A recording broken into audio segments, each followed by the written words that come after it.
Hey, welcome back to the Stories on Tape podcast. I'm your host, Josh Robinson, and if you're watching this, if you've watched some other ones, it is a little bit of a different setup today, and that's because we're going to take a look back. I've had 15 episodes come out, which I think is really cool. 15 storytellers, all sharing some amazing stories, and so I decided that we're going to look back at some of my favorite stories over those 15 episodes. I'm really excited. So if you've listened to these, you're going to hear some stories again. There are a few bits that are new that I didn't include, so look out for those.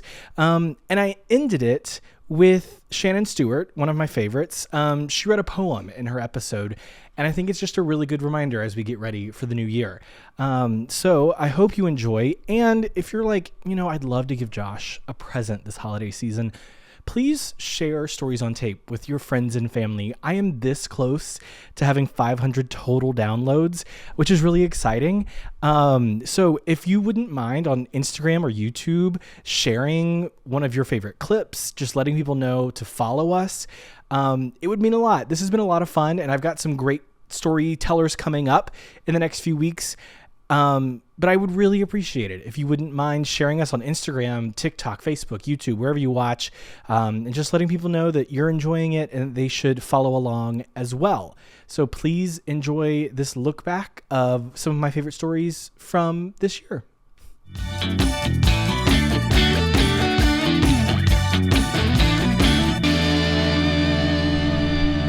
The one and only Meredith Robinson. The story that you and I both know very well. We were both there together. And the reason I think I chose this one because I titled it, I'm Sensitive.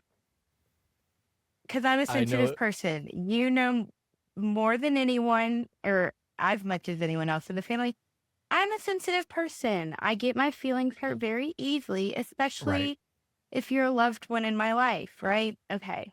So we'll get on with the story. I couldn't tell you how old I was. I want to say elementary school, maybe middle school. You were still in the house. So whatever that means. Still young. And you chime in if you remember more details than I do. Okay. But I remember Mom and you were together. You and Mom were together. And one of you said something that hurt my feelings. Mm-hmm. And I'm sure a lot was said. I'm sure there was this. I said something and y'all made fun of me. I'm sure. We would never. I think you've gotten us confused. We would never make fun of you, Mary. That's no. Wrong brother. Right. Right. And I decided I had enough. I was being treated poorly by the family and I was running away. And so I wrote a little note and I think I slid it under the closet door because that's where I went to go hide. So instead of running away, I went and hid in my mother's closet. And I think I slid the note under the closet door. And I was like, if they find it, that means they were looking for me. And if they don't find it, that means they didn't care that I ran away, right? Because I didn't go anywhere. Where was I going to go? So I ran away and hid in the closet. And then when you found the note and you and Mother realized where I was, you continued to make fun of me. And I got my feelings hurt even more. So that would be a little bit about me. I'm just a very sensitive person and I will run. That is exactly how I remember the story. I remember we might have even been in Mom and Dad's room when this happened. And so when you slid the note under the door, we were like, yeah, we know you're in there. Like we watched you hide in there. Do you remember like, what would you have done if we like hadn't come looking for you? Were you going like, cause none of your clothes were in there. Like you didn't have anything in the closet. I think it was more of I wanted y'all to miss me. I wanted you to realize how sad and lonely your lives would have been if I wasn't there. But it didn't work. I will say our lives would be very sad and lonely if Meredith Robinson was not in them. So I am very glad that you did not run away. And that is a perfect, I have not thought about that story in a minute, but that is a perfect story to describe my sister, Meredith Robinson. Agreed. I want to So, feel loved and wanted. oh, don't we all? Don't we all?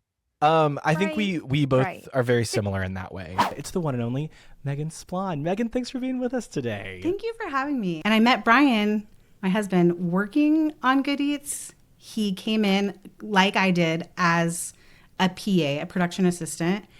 And he, I love this story so much, but I also feel like it maybe paints me in a terrible picture because Hey, we all have those moments. We have our moments. yes. And it's funny because my kids are really interested in it. So I feel like I'm telling it a lot recently.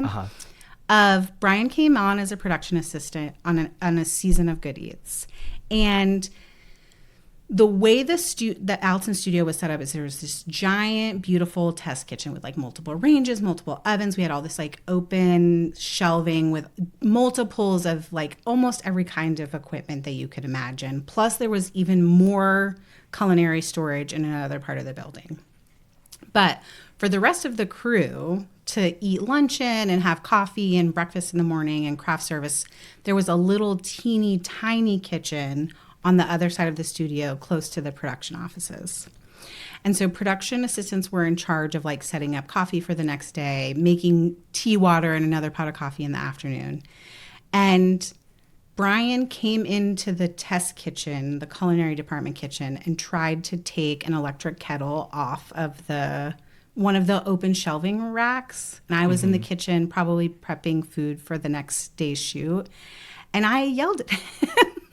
I yelled at him, I feel so bad. Oh, I don't know if that's telling, but I was like, hey, you can't do that. And I had not met him yet. Like, I didn't know who this stranger was coming into the test kitchen. And he turned around and I was like, you know what? Never mind. You can totally have it. And it's in yours. His very sweet Southern way, he was like, he's like, I didn't know. I'm so sorry. And that is like how we met. And for me, I think, for both of us, like lust at first sight. Yes. Yes. So it's very, like, I love the story of meeting him through Good Eats and then having the thread of, like, I married both of the key grips off of Good Eats, essentially. One in real life and one on TV. It is the one and only Drew Knightsey. Hi, Drew. Hi, Josh. How are you? I'm so good. Thank you for being here today. Thanks for having me. And so I came up with a version of tag. I don't know why I did this, and I don't know what led me to this per se. Sure. I invented, quote unquote, a game of tag that I called EP, or experimental plane. And the concept of this game was one person was it, or the EP, the experimental plane, and everyone else were stores and businesses. At the top of the game, everyone would you do rock, paper, scissors, or like mommy maybe mash. No, that's not what that's called. Just like the counting thing to figure out who's it or who's out. Yes. And so we would do that to figure out who was it, or the EP, and everyone else were buildings. So once an EP person was selected, they had to go far away. Okay. Then we had to figure out who was going to be Publix. And so the objective of the game is that EP has to crash, quote unquote, tag all these people that are in the game until they find Publix. And because the theater was just outside in this giant field, there were trees, there were fences, it spilled over into neighborhoods, into land. People went in on this game. And I will say, and I looking back on it 10 years later, 14 years later, also that's crazy how old I am. It's a fucked up, can I cuss on this? Sure, absolutely. Please. It's a fucked up thing to do, to come up with a concept like that. However, people loved it. People had a lot of fun. It became a thing for many years that we'd play this game, and people got really into it. When I would announce that we were having an EP night, people would dress up in camo and dark clothes. We would only play at night. We would set up our cars in the field to create obstacles and stuff like that. And when Publix was selected, and the EP was selected, people would like hide, people would run into the theater, people would like go up to like the lighting grid in the theater, people would like we played with like without regard and without like supervision. And it was so fun. Like everyone like really enjoyed it. We would have like up to like 20 people playing this at a time. Like it became like a little bit of a thing, which was very fun and very cute. And that was kind of like, I don't know, that's kind of like who I am as a person, is like I try to bring people together. I try to like, I'm very goofy, and from that just like spurs little like I just come up with dumb shit, and like it just kind of takes off in some regards. Travis, you wanna come say hi? I just confronted a racist on the elevator. Oh no. Thanks for tuning in, everyone. Bye. It is, of course, Noor. Hi, Noor. How are you today? Hi, Josh Robinson. Those are all wonderful facts. All of them are true. Yes. All of them are true. They are. Noor, tell us about the time that you and Sav went over to Europe. We had a tour guide that was with us the entirety of the trip in all countries. And he had said, like, you know, a lot of you are traveling in pairs or by yourselves, so just look out for each other, right? Don't let each other run off and do crazy things alone, you know, look out for one another. And that really resonated with me, especially when I am so many drinks in on this bar crawl. Sure. I feel very connected to all of these people. Well, there was one girl who I didn't really have the same connection with. It was fine. It was very cordial. It wasn't a big deal. Until she decided that she was going to lose her phone at one of these bars. And while we are all going into the subway, the tube, if you will, as they call it there. I'm very cultured and traveled, can't you tell? Exactly. She decides to run back towards these clubs. And now at this point, it's like 1 a.m. We are in like downtown London. And she just runs off from the group because she's lost her phone. And so I'm thinking, I cannot let my tour guide down. I have to keep an eye out for this stranger. We are not close. She's kind of rude, but I've got to run after her so she doesn't get kidnapped on the streets of London looking for her damn phone. Of course. So I run after her. My sister runs after me because she's like, well, if you're going, I'm going to go too. We follow her. And also, okay, let me also point out that I am fully in an outfit, okay? Like, this wasn't a casual bar crawl. You know who I am. I was in, like, flared out corduroy pants with these big platform boots, okay? These platform boots are probably about 6 inches tall, okay? Mm-hmm. They are giving, okay? But they are not fun to wobble through some cobblestone streets at 3 a.m. with a girl who's still searching for her phone and never, ever once said, thank you for coming with me. The whole time. We got all the way back to the hostel exhausted. Everyone else had gotten to go to McDonald's afterwards and get their post-bar snacks. We couldn't even so much as do that because we were with this girl who couldn't even be bothered to say thank you by the end of it.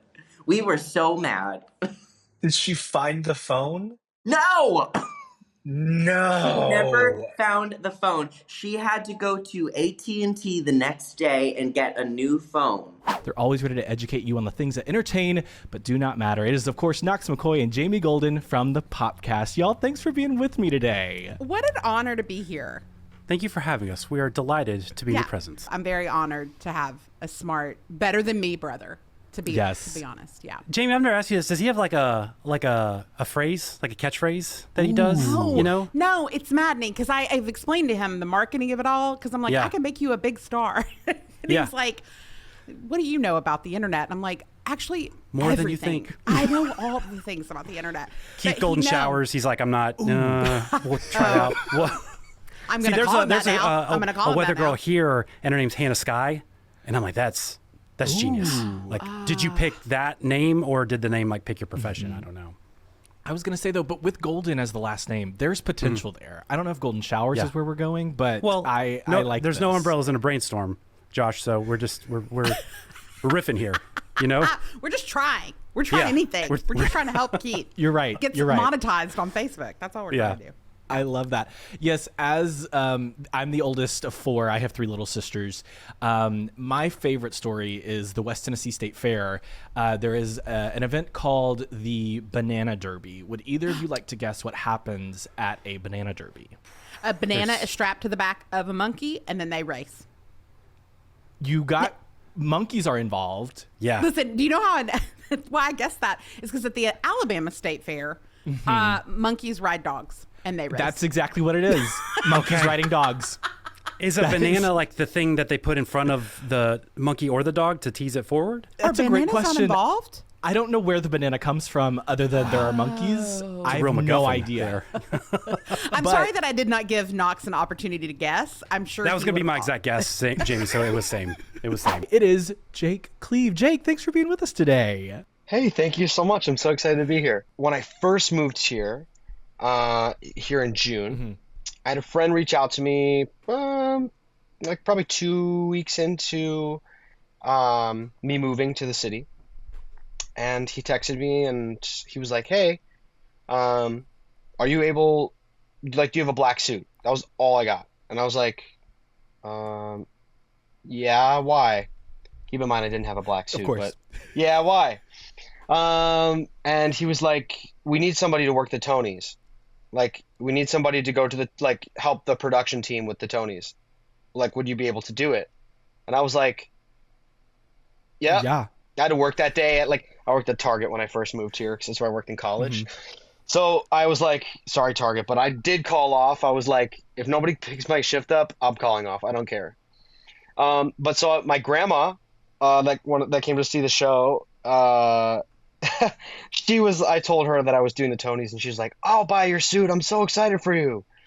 So she literally, I went to Macy's, I got a suit. It was amazing. And that was kind of a really? Okay.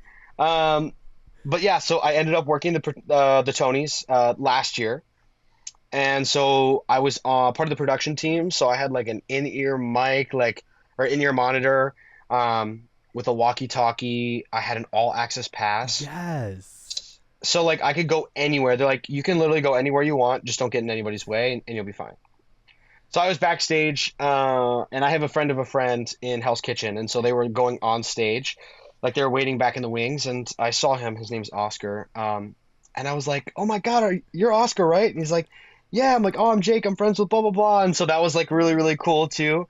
But just being in that environment right when I moved here was awesome. Yeah. It's the one and only Charlotte Mary Wynn. Charlie, thanks for being with us today. Wait, Josh, I just called you Charlie. No, please call me Charlie. Great, Charlie. It's your new name. Hamilton company management was so generous to bring food trucks once in a while on 2 show days. Yes.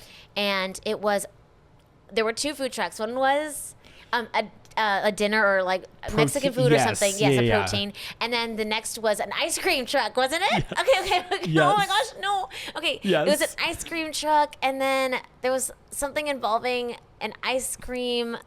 Okay, you fill in the blanks. It was a dessert truck, and I believe it was frozen bananas. Oh no, but if it's right? dirty, we can't talk about it. No, we can't talk about it, Josh. I think we stop right there. And fill in the blanks however you wish.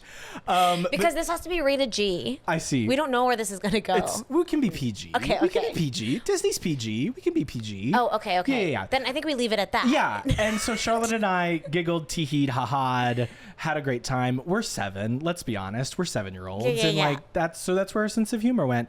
And that's when I said, I'm going to be good friends with this person. Thank you. I'm going to be Josh. good friends. It is the one and only Michael Crosa. Hi, Michael. Let's go. Hey, how are you, Josh? I'm so good. How are you?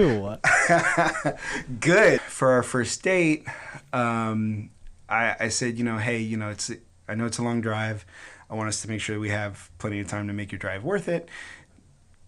Not to suggest anything at all, but can I cook you dinner? Would you like to come over? I've got instruments. We can, you know what I mean? We can play some music together or something like that. We could do that. So yes, cool, right? That's so sweet. Isn't it sweet?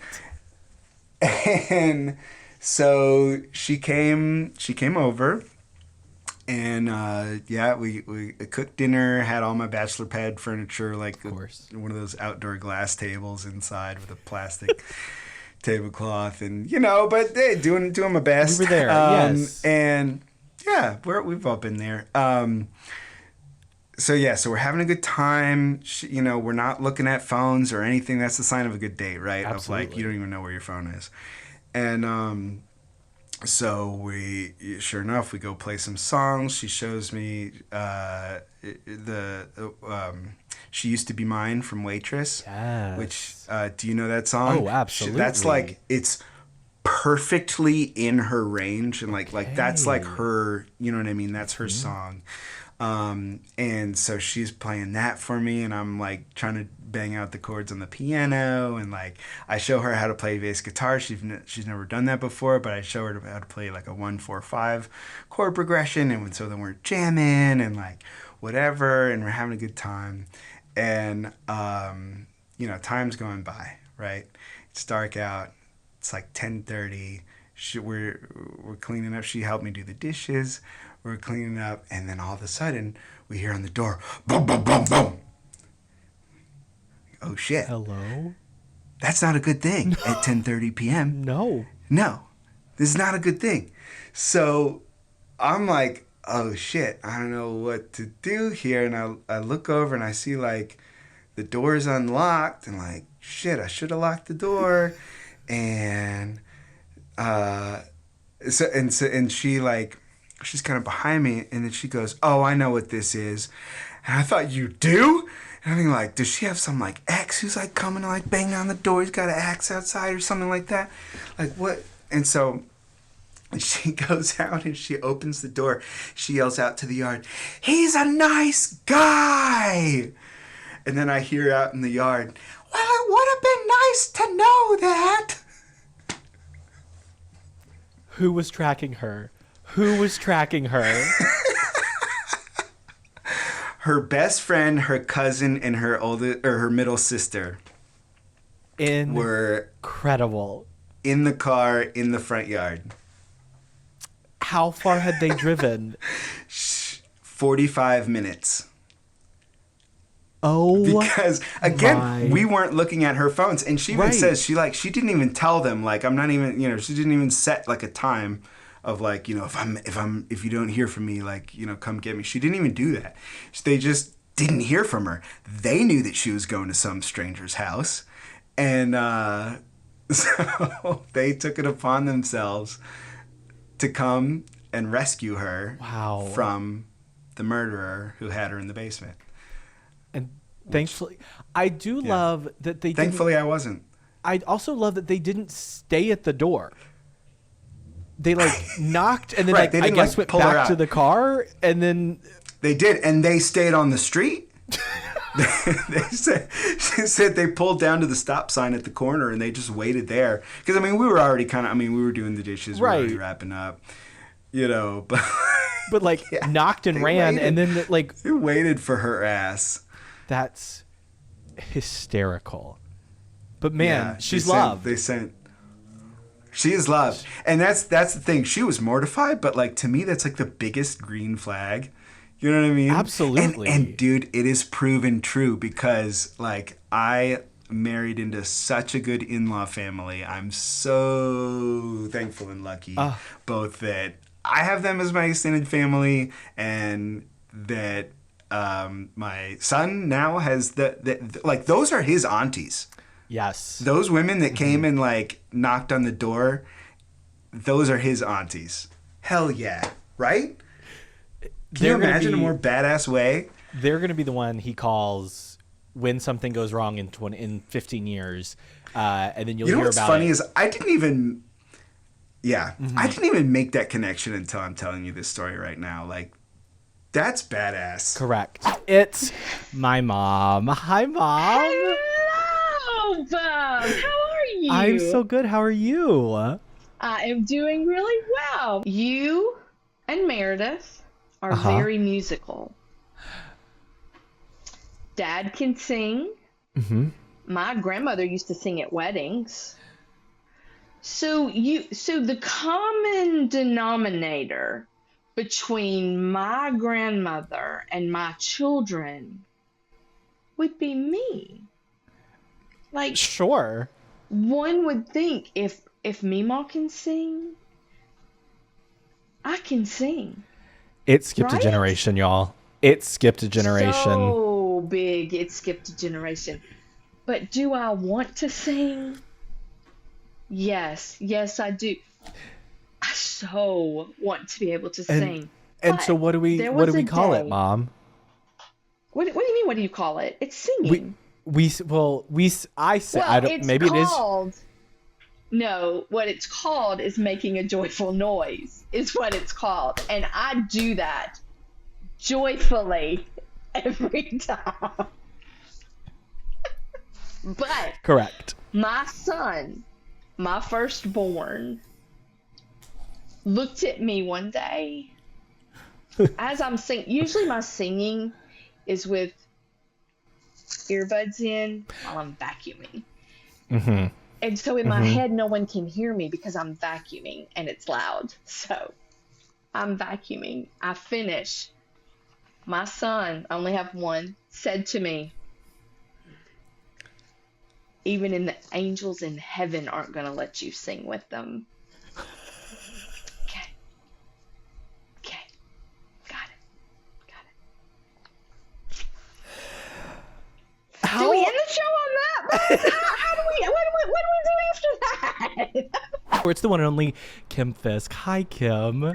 Hi, Josh. Went to graduate school out here on the West Coast at UCSD. And while I was a grad student, my roommate and I had been asked to house sit for two of our professors. They were a married couple. They each were head of a different department. And they traveled out of the country every year for a period of time, 3 months. And so they had this really lovely home in this very affluent neighborhood. And so, of course, what starving graduate student wouldn't want to go stay in this amazing house for 3 months?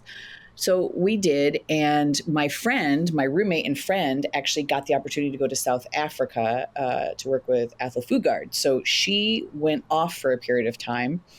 And I was in the house by myself, which was fine. It didn't bother me. But one night, it was, I don't remember what night of the week it was. It must have been closer to the weekend. But I went to take the trash out.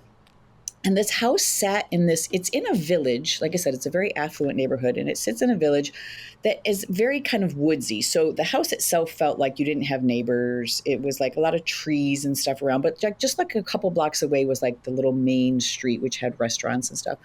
So I go to take the garbage out, and the door from the kitchen to the garage closes behind me. And I realize as I put the trash in the bin and turn around, I'm now locked out of the house in nothing but a T-shirt and flip-flops. Now, the T-shirt was a little bit longer, so it actually covered my thighs at least. It wasn't like a shorty, but I'm standing in the garage going, what the hell am I going to do? Now, you have to know, this is in the 90s. This is pre-cell phones. This is right. Mm-hmm. So I was like, I have no idea how to deal with this. So I thought, well, I can at least get out of the garage because the garage door opener will do that. So I got out of the garage. Now it's nighttime. And I thought, well, I'm going to have to go down to the main drag and find like a cell phone. I mean, a payphone rather. And in the meantime, I'm also thinking, how am I even going to pay for a call? But I thought, let me just get around people. So I go down to the first corner of this main drag. And the only place I can see that might have a payphone is this really nice restaurant.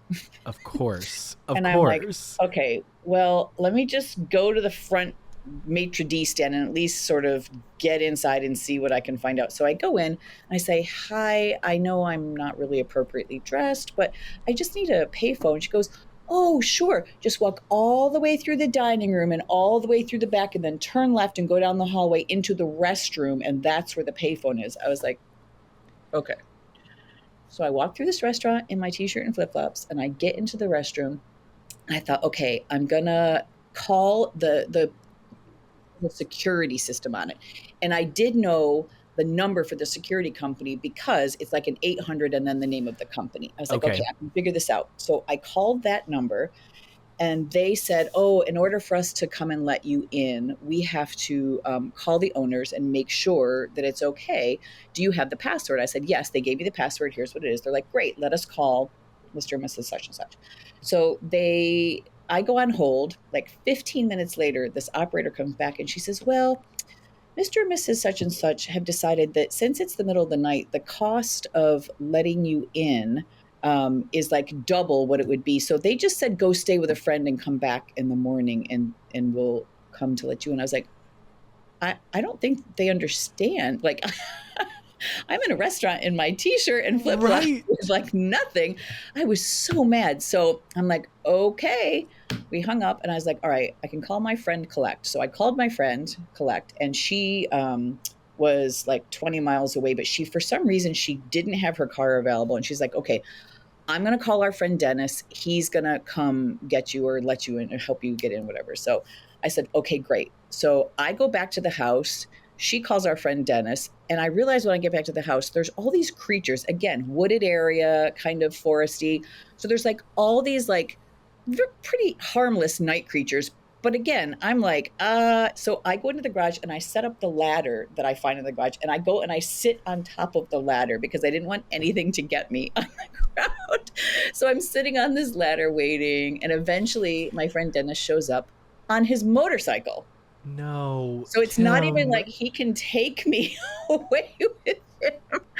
So we like sat there and tried to figure it out. He's like, well, maybe I can shimmy up to the balcony level because I thought maybe I'd left the bedroom glass door unlocked, which I had. So eventually he was able to climb up the side of the house, get into the bedroom door and come down and let me in. And then we just sat and drank all night and laughed our asses off because it was the most ridiculous situation I've ever been in.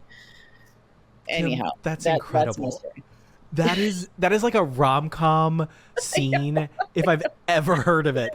It is my good friend Kindlin McConnell. Hi, Kindlin. Hello. What are your parents' names that your kids call them? And like aunt and uncle, do they have like fun grandparent aunt uncle names? Well, I think the aunt uncle names are funnier than my parents' names. Of course, they always are. They always are. So when my niece, so my niece she's the only girl. Like she has two brothers and then I have two boys. So she is the boss. Mm-hmm. And so we were all kind of like, should we let her just decide, what should we do? And it became a joke that my parents were going to be Pops and Moo Moo. And I don't know how that started, but sure. Moo Moo did not stick because my mom was like, it's fine. She can just call me grandma. Like, that's fine. And so that stuck. But when she was little, it sounded like she was, like when you think of like an old, like Russian grandma and she would go, my grandma. That is what she said when she was like 18 months, like, so we called her grandma for the longest time, yes. But now she's just grandma. And my son, come on. I know, it's so cute. And then my son can't quite say grandma yet. And so he calls her mama, which is really funny.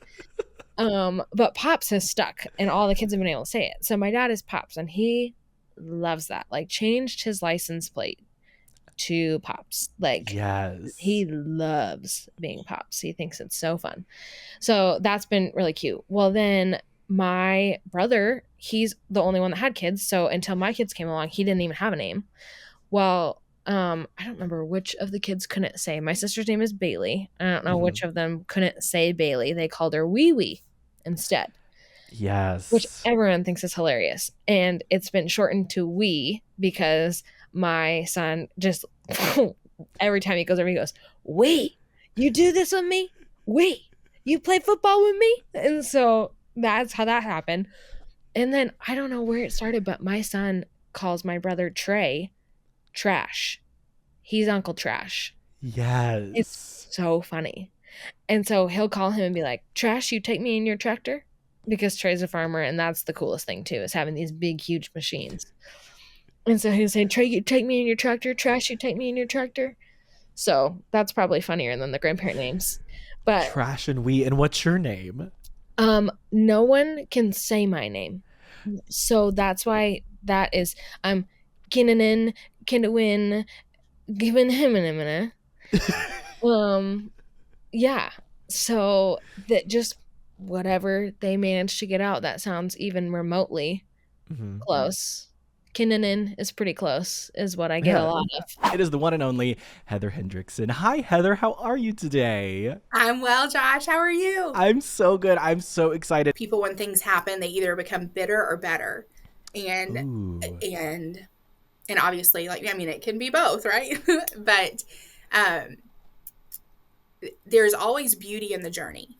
I always say don't miss the joy of the journey, but you're either looking, if your outlook is negative, right, you're only going to see anything that's wrong. I'm not healed. I hurt today. My wheelchair broke and I had to buy a new one and all of these things, right? But if you're looking for beautiful, you're like, look at this. The Lord allowed me to wake up today. Look at this that I have. Thank you for this doctor's appointment with good news. Thank you for this relationship that I have because of this, right? I met them in Siskin, and we get to be friends, or thankful for the way that I've been able to encourage this person in their journey. I had someone connect me, sorry to kind of go on a tread. I had someone connect me with a friend about 4 months ago. And y'all, I mean, this original friend of mine, we went to church together 15 years ago. Okay. Moved to North Carolina, few years later. So we don't get to see each other all the time, right? We're now Facebook friends. That's how we stay in touch. She connected me with one of her friends who had just been in an accident and was resulted in a spinal cord injury. And it is the most amazing thing that something that I've gone through, that's not a great memory, but a distant memory. I got to speak with her and message her and understand how she's feeling. While we can't 100% understand what other people go through, when you've been through something identical in a way, right, with the same result, I can understand that in a different way, right? It's a little more relatable. And as she's saying things like, I'm nervous my husband might leave me. I don't think he's capable of doing this. Or, I'm terrified. I don't know what this is going to look like for me. Or what do you think I should advocate for yourself? If you don't like the way that doctor's talking to you, get a different one. You can do that. All the things I wish I would have known. But how amazing that something that was not good, right? The Lord has turned for good. And I'm able to now have this new friend that she has someone to talk to and lean on. That's not a part of her medical team, not a part of people who don't understand it but can pray for her, which that's a beautiful thing too. But someone that's been there and someone that can at least share, hey, from my experience, this is it. Or, hey, I know it can feel like that. I promise what you're going through, this feeling will not last forever. It is tough right now. But hang in there. Like, can I pray with you? Do you need something like a pick-me-up? Like, is there, drinks now? Whatever could make you feel better. Here's a resource for you. Check out what they're saying here. And I love people. And I love the journey that I've been on because you're shaped by what's happened to you, right? Would you be the person, even Josh, right? Without not only your childhood, but the good and the bad things and the okay-ish things that have happened to you, you wouldn't be. And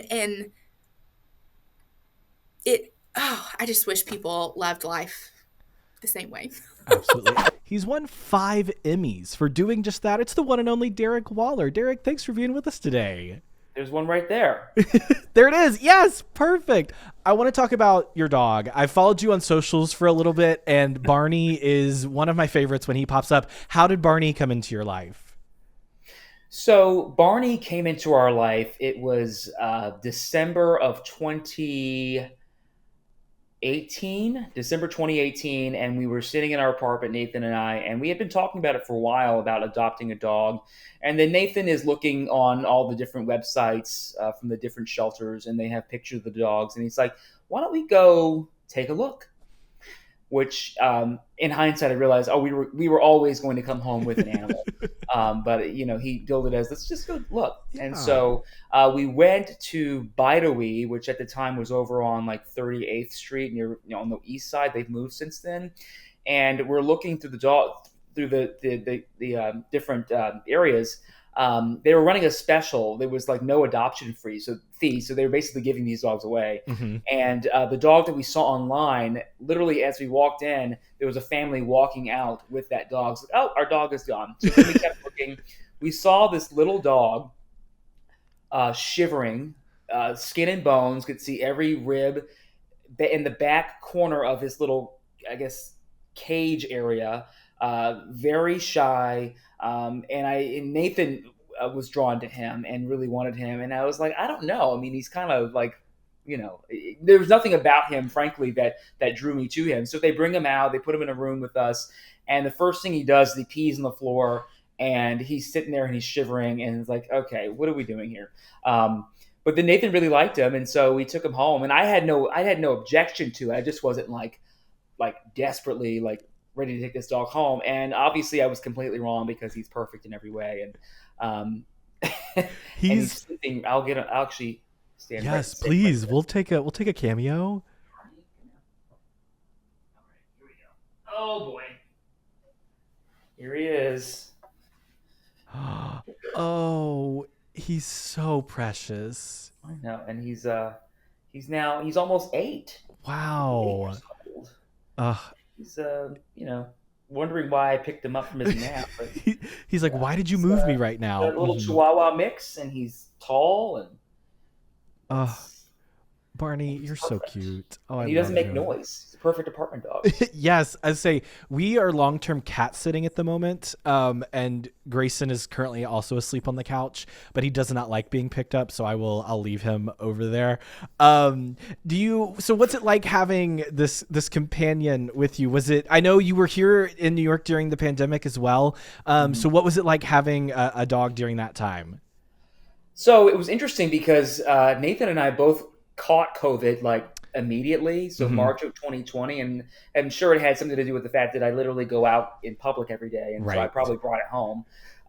But it was interesting because at that point it was so early, they weren't even telling you to wear a mask yet. There was no guidance about any of that. You couldn't get a test yet, so if you had it, you weren't even sure you actually had it, but you can kind of tell because it's a really bad cold and it really attacked your lungs, to be honest with you. So it was pretty obvious that, oh yeah, we have COVID. And you're supposed to be locked down, but it's like, we have a dog, we have to go walk the dog. And that was really interesting that first couple of weeks because you want to follow the rules, but also I literally have to take the dog outside. So that was a little iffy. But then, during the lockdown, having this guy around is amazing. I mean, he loved it. He hates when we leave him. He's very much a lap dog, Velcro dog. So I think that he was really happy to have everyone home. And even after the pandemic, Nathan did work from home pretty frequently. So Barney loved that. But yeah, it was great having a little dog, and I highly recommend it. It's the one and only Andy Dowdy. Hi, Andy. Hello. I'm so excited to be on your podcast today. Speaking of trauma bonding, do you remember when I almost burned your house down? Listen, it's truly one of my favorite stories. Yes. So, Josh had come to visit. Yes. Had you already moved? You had already moved away, like to go on tour. Travis, right? I think so. Well, Travis was there. Yeah.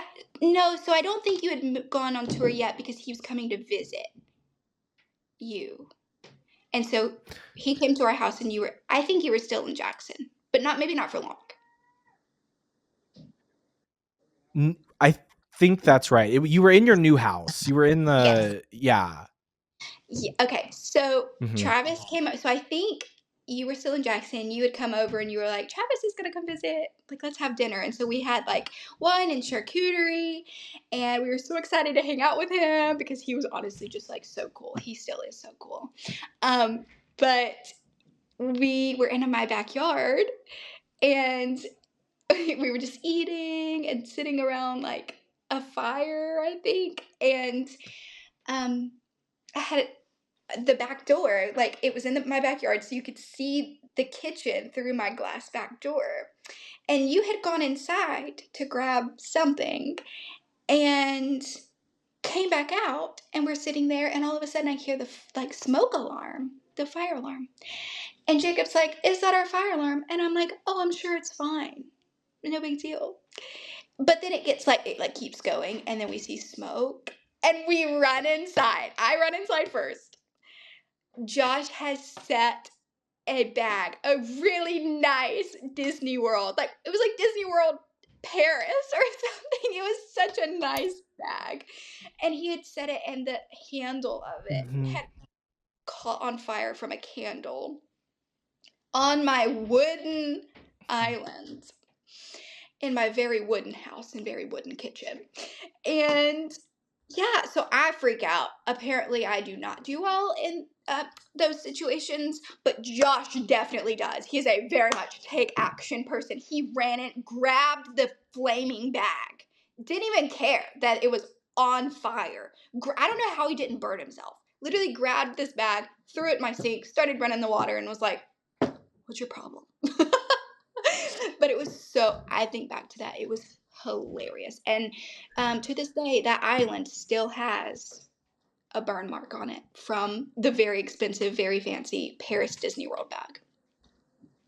Is the one and only Shannon Stewart. Hi, Shannon. How are you today? Hey, Josh. Oh my gosh. It, like, first of all, it feels so good to see you. Agreed. And I need to tell you today, while I'm talking to you, I'm set up at my dining room table. So I feel like you and I are just hanging out at my dining room table. I love that. I was like, like, how hard could it be to feed the first responders in our community? So I had a friend who was with the police department at the time, Tyrese Miller. I believe you probably know him too. Yes. So I called Tyrese and I was like, hey, is there a way, like maybe next week you could just maybe tell your police officers, hey, stop by this address. These people want to invite you over for dinner. And he was like, Shannon, you realize how many, I was like, I don't care. So I called my neighbors and I said, I need everybody to boil some pasta. I'm going to make a huge pot of sauce. A couple of my neighbors like baked brownies and cookies, and Tyrese made some flyers and like passed them out to everybody. And then he called his counterpart at the fire department and the sheriff's department. And then we had a stream of all of them in our house. They would like take turns from all over the city. And we had probably 150 to 200 first responders that night in our kitchen, like in and out, not at the same time. Right. And it was one of the times where I was like, man, I love this city. I love the energy here. I love the people here. And, when you're working with people who save people and help people every day, like you feel that energy, that excitement of like, we really care. We're really concerned. And, my girls were young at the time. I mean, they were like 7 and 9 years old. Like, they were like, oh my gosh, this is so cool. Well, there was an elderly lady that lived a few doors down from us, and evidently she didn't get the message, what we were doing. And so she came and knocked on the door later that night when all of the police, fire, sheriff's cars had left. And one of the girls answered the door and they were like, Mom, Miss Francis is at the door. And I was like, oh, you know what? We didn't see her tonight. I wonder why she didn't come. Well, evidently she didn't get the message. And she thought one of us had died. She thought something had happened. And then I felt like a bad neighbor because I hadn't even invited her to the party. So she was worried that something terrible had happened. And you were just like, oh, no, we're just feeding everyone. Yes. Yes. Can I read a poem? Please. I would love because that. I feel like this is, I don't know if you're familiar with David Gate, but he is a poet. He started out as a poet on Instagram. I actually had the opportunity to meet him last month at the Book and Cover, which if you haven't been to the Book and Cover, why not? They're wonderful. Love those ladies. Yes, they're fantastic. I was actually there last night for another event, but this book, A Rebellion of Care, phenomenal, worth every penny. We bought 3 copies of it. We love it so much. They're literally all over our house. But this poem like summarizes who I want to be as a person. It's on page 57 of this book. It's called Like Every Selfie. Be kind about the names your friends give to their children. Praise their haircuts, love their tattoos. It doesn't really matter if that's what you would do. Like every selfie, all of them. Clap their songs. Cheer them on. You were born with a limitless supply of encouragements. Use every one of them. Don't wait for the eulogies to speak out loud. that your friends are precious and they make you feel proud.